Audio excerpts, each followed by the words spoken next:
In early 2020, I received a copy of the study.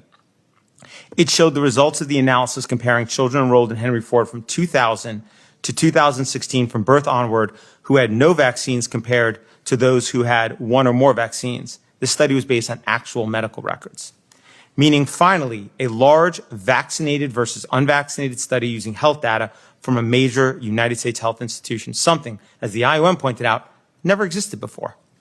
The study began by explaining it set out to reduce vaccine hesitancy by assuring parents the CDC vaccine schedule is safe.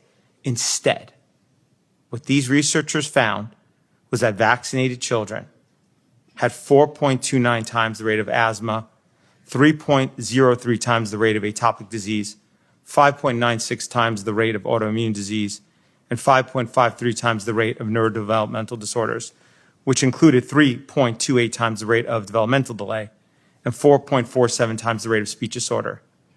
All of these findings were statistically significant.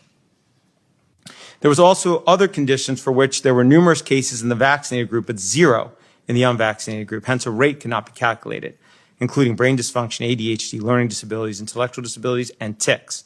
For example, there were 262 cases of ADHD in the vaccinated group, and there were none in the unvaccinated group. In this study, there were around 16,000 kids in the vaccinated group, by the way, and around 2,000 in the unvaccinated group. So the rate, of course, between those is important, and that's what the study compared. These findings were troubling, including because these chronic health issues can be caused by immune system dysregulation, and vaccines can cause immune system dysregulation. Citations for this are in my written submission.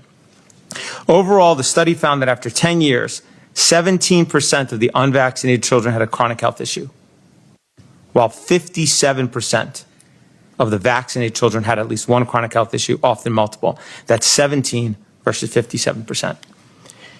The only real problem with this study and why it didn't get submitted for publication is that its findings did not fit the belief and the policy that vaccines are safe. Had it found vaccinated children were healthier, it no doubt would have been published immediately.